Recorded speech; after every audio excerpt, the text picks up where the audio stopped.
สบายดีทุกคนยินดีต้อนรับเข้าสู่สองสาวตีทีมงานดีคือเก่าเด้อหลังจากบริทายคลิปหลายมื้อพี่น้องสาวตีเป็นไข่เนาะเป็นไข่หวัดไอแท้ไอวาจนเจ็บเบิดหนาท้องหน่วงเบิดเนาะเฮาไอหลายหั้นนะมื้อนี้แปลกก็แปลกตาเลยพี่น้องเขียว สาวตีไปถอดเด็กมาเนาะเด็กรักพันพี่น้องสาวตีเพชรมานี่2 ปีเพราะว่าบริยุเฮิงทอพวกบาสุกย้อนว่าข่อยว่าได้ทอนเขียวรัดเนาะพี่น้องทอนแต่เขียวโกกพันขุดนะพี่น้องสาวตีก็ได้เคสของเฮาหันอยู่ประมาณ2 ปีปลายเดี๋ยวพี่น้องเขาดังไปถอดมามื้อนี้เนาะอากาศร้อนขี้รถมาพี่น้องสาวตีซื้อปลานิ่นมาพันเนาะให้แกแววอะไรถ้าสิออกลูกแล้วไก่สิออกลูกแล้วยันแล้วบ่ได้กิน แล้วก็ซื้อหมากทุเรียนพี่น้องนี่จะหูว่าเขาซื้อหมากทุเรียนแม่จะกินนี่โอ้โอ้ นี่พี่น้องซาติบซื้อทุเรียนให้กินพี่น้าววะ5 แสนถึงบ่ได้สวัสดีพี่น้องนี่ สวัสดีพี่น้อง อันนี้ของน้องซื้อให้กินก่อน ไปเด้อ ก่อนออกลูกเนาะราคา3 แสนคุณได้นี่ เห็นแต่ในคลิปเขาถูก ไป เอ ซื้อเอง ก็อยาก อันนั้นป้าสิซื้อตัวเป็นหน่วยอยู่แบบว่ามันแบบคานาปอกแบบมันสีหยันมันหน่อยๆนะก็เลยนี่แหละซื้อเป็นกล่องซะ ไปแคปนี่ก็คุ้มค่ากัน ผู้บ่าวซื้อให้พี่น้องขอบใจเด้อคนซื้อให้ขอบใจได้หลาย ก็เลยว่าแม่ซื้อเนาะแต่ตะมักทุเรียนกับปลาคอยแล้วซื้อเองอย่ามาไปซื้อ อย่ากินตะลนเนาะพี่น้องปีนี้เขาพันกินเหมือนอาชีพกับบ่าวสุกน้อยหนึ่ง คลิปเขา ก็ว่าสีซื้อตัวเป็นหน่วยอยู่แต่ว่าเขาตีดเป็นน้ำหนักพี่น้องหน่วย1 โลละแสน เห็นอยู่ในคลิปคือโล60คือสีหน่วยน้อยๆเนี่ยคือสิแพ้มันบ่แม่น ใช้62,000ให้เลยปากเสกเรา เขาลดราคาซื้อแบบประมาณโลละ3 แสนยังเขาก็ลด50ยังประมาณนั้นนะตอนนี้กำลังสิเฮ็ดกินแรงเด้อพี่น้องเด็ดปลานิ่นมาเผานะตัวหนึ่งก็ข้าวปุ้นยาวสิมาเฮ็ดกินแรงกินข้าวแรงแล้วก็จังกินหมักทุเรียนน้ำลังเนาะพี่น้องซาติก็ว่าได้กินจักเทื่อหรอกทุเรียนไปเซฟมื้อนี้กำลังได้ซื้อมาให้เอื้อยกินเนาะเพิ่นสิคลอดได้เพิ่นไปหาหมอบอกว่าประมาณเดือนหน้าเนาะวันที่2เดือนหน้าก็มื้ออื่นมื้อฮื้อนี่แหละพี่น้องไก่เนาะไก่สิแตกเด้อ เป็นแปลกๆเนาะหลังจากใส่เด็กมาประมาณ2 ปีปลายมันก็รู้สึกว่าเอาออกก็ลงเขียวอีดีพี่น้อง ยิ้มบ่คือเนาะเห็นเนาะจักเนี่ยอะไร บ่คืออีดีพี่น้องเคยใส่เด็กแบบเฮาบ่ได้ใส่แต่เป็นแบบเบาออกก็ได้ค่ะให้ข่อยหนี้ไปกรุงเทพอีเมลว่าให้สาวตีไปไทยพี่น้องไปเฮ็ดงานน้ำอ้ายเนาะงานตลาดนี่แหละประมาณนี้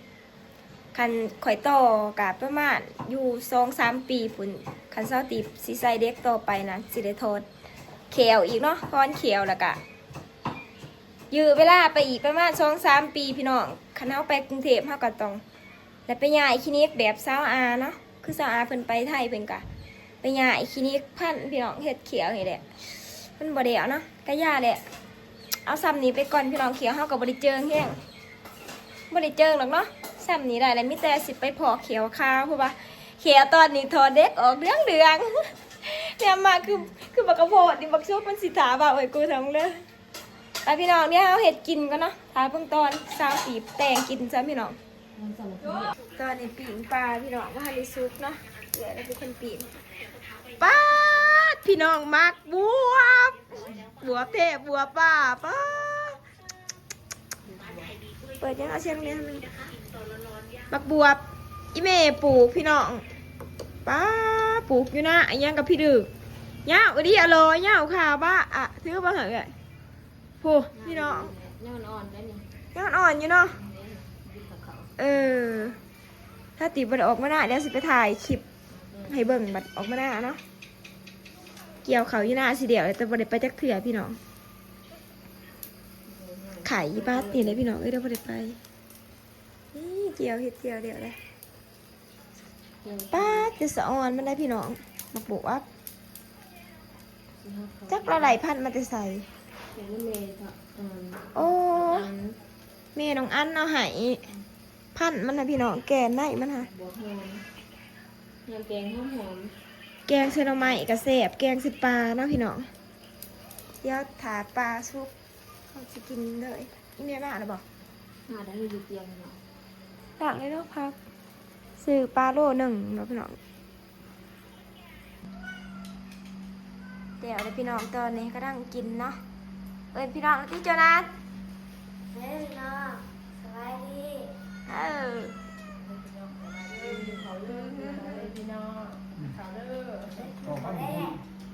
กินข้าวก็ยังโจ กินข้าวกับบ้านกับคุณ ให้ที่บอกว่าฟันกับปวดข้าวตีบสื่อน้ำปลามะเผานะพี่น้องพันข้าวแดงน้ำกันเด้อบริบริถ่ายคลิปได้เหมือได้ต้นนอกบริถ่ายคลิปกินเขาวพี่น้องเบิ่งวันนี้มีโอกาสก็ไปในเมืองพี่น้องก็ได้สื่อปลามะเผาให้แม่ปุ่งกินแม่ปุ่งสิออกลูกแล้วสิบริกินแล้วบัดนี้ข้าล่ำจนดูกอันนั้นพี่น้องพี่น้องยังได้กินจนดูกใหญ่อยู่บ่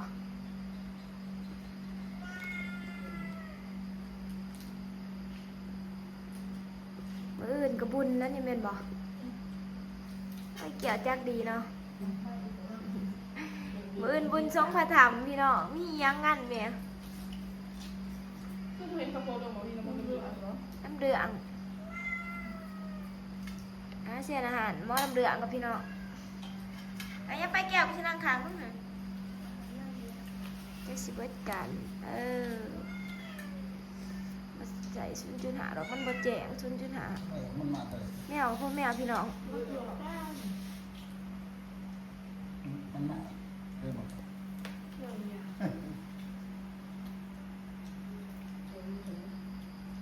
อแรกน้ำกันเด้อ เบียวหน้ามันเนี่ยมันใส่เกี๊ยว ผสมบ่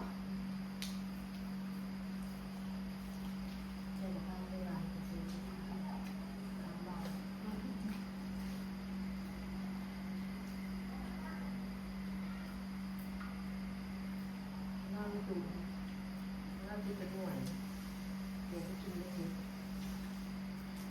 เราปวดเราทุกข์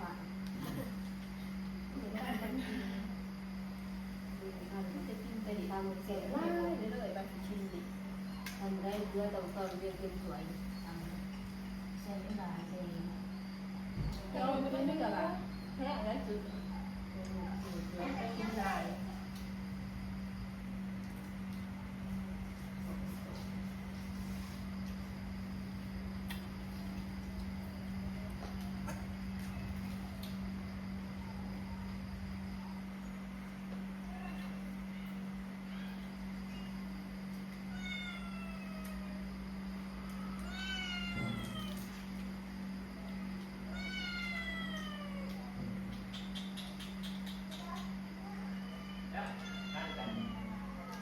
จะดูหน้าเขา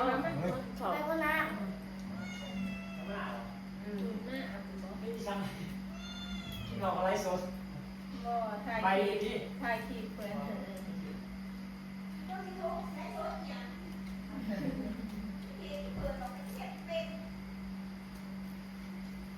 เขามาไล่ซดเอามาเ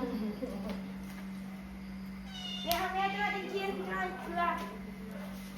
แล้วเนอะพี่น้องกินข้าวแล้ว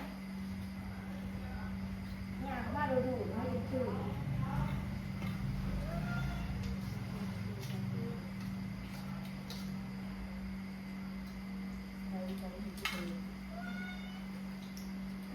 นั่งมา สบีบเอาเขียวออกเขาฝุ่นหินปูนเชี่ยวเซียวเซียวพันเป็นเปิดอันนี้แค่เหล็กจ้ะนะคะเลี้ยงแห้งบ่ไอเอ็ดกับเลี้ยงก็ยังสิไปขอบอยู่ ปวดบ้าง ที่แม่มาเขียวแล้วมากระโพดเลี้ยงแห้งก็ดีเขียวเนี่ยโอ้เจ็บเลยสิค่ะ มันทูบ่ได้กินข้าว ลูกสาวทูแรกมันยังเหลือ ข้าวโอเคโอ้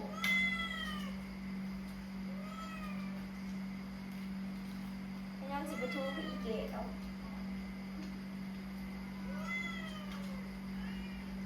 ก็ทูเขียว เบิดกันแบบอยู่ได้เนาะอันนี้ดอกอันนี้ ที่มาขอ กลับไปทำ อนุ่มหมา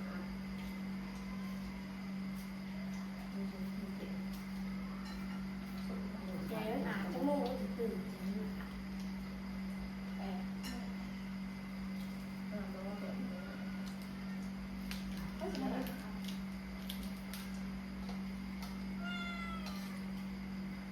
กระหองชวนอยู่เนาะ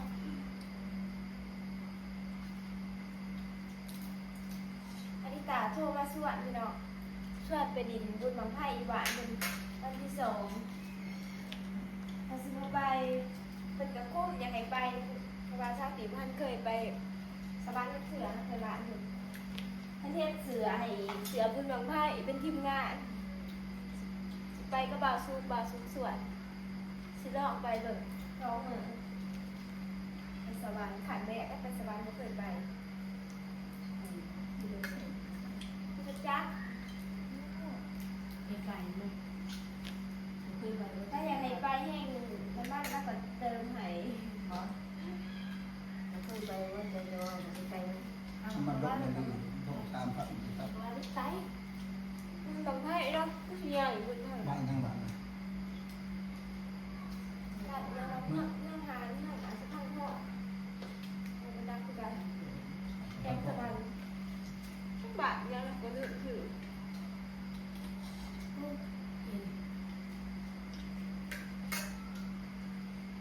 กิน ตั้งโต๊ะตั้งโต๊ะต้องอยากมีกับ น่ะสวรรค์อันนี้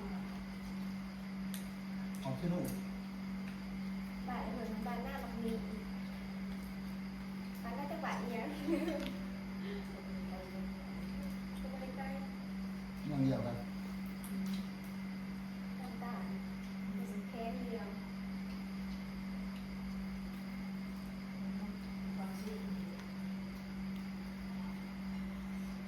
แนวก็ดีบุญโยม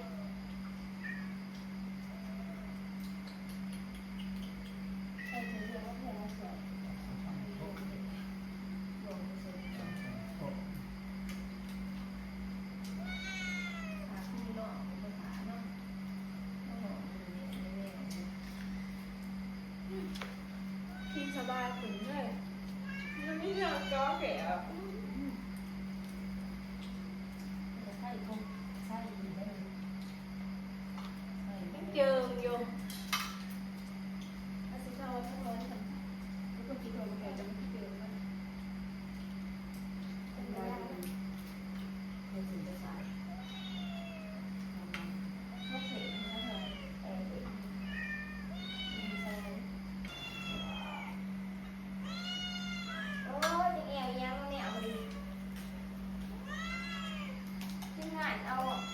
เล็กออกเบิดแต่พี่น้องบาซูบาน้อยซาบามาตอนใส่ก็ใส่เคนกันตอนเอาก็ออกพร้อมกันเบิด เราจำเขาไปไม่ดีคุณจะรู้ไหม ปลาหน่อยงามกันหนูเดี๋ยวมัน เกี่ยวกับของรถ เดี๋ยวมันเจิม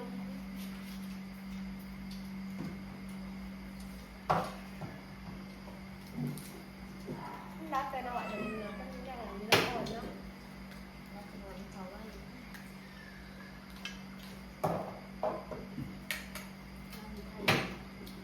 ที่บ้านที่เดียวที่นี่เดียวกันเอาที่บ้านทานี่เป็นเลอะอีกแล้วค่ะรุ่นโดน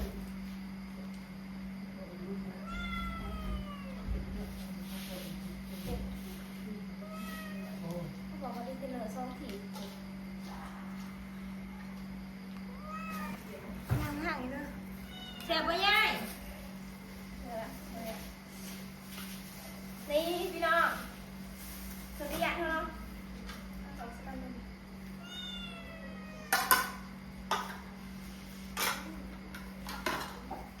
สวัสดีเบสสื่อมาเรียนพี่น้องมาให้ยี่เมย์บอกแล้วก็เหลืออีกทีนะกับเขาให้เราเมย์จะว่าอะไรเนี่ยจะว่าอะไรนี่เมื่อตีอาหารเสียไปจะขึ้นเราถือแขน เส้นไป 3 เซนจ้านี่ เนี่ยมันถูก คุณ เล คือย เรียน สา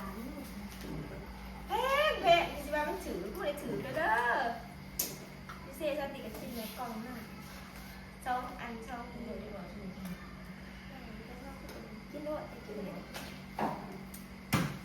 ได้เป็นหัวหน้าเอ๋ เอาพวกเอาหัว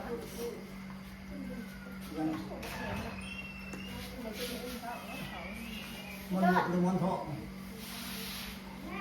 เดี๋ยวมันเสือเนี่ย เรียนมอนทองเดี๋ยว เอาเลยเพิ่มกับแบบกินมื้ออื่นเดี๋ยวมึงอยากกินข้าวหอมกินมื้ออื่นว่าตัวน่ะมันเนี่ย อยากจะกินเดียวไป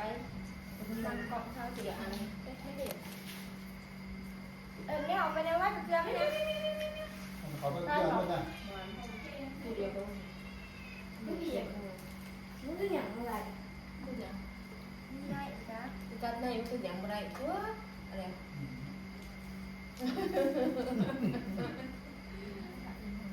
มันเคยกินอย่างอะไรคือการใน ตอนยังหน่อยคือแบบบูมาก มินนะจะยังไงไม่มินนะ ไปกินหนาเยอะ หรือกินไม่กว่า ตอนใหญ่มากเลยหยาดกันมัน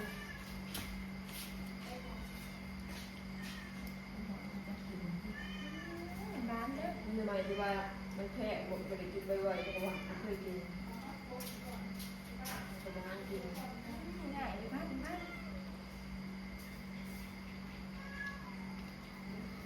เอากินได้ไรกินเบอร์โตก็ต้องจ้องไปหรอจ้องไปก็ไม่ได้กินก็สิรักกินพ่ออะไรวะ เอ้ยคุณดูร้านอาหาร เอ้าพวกไหนโต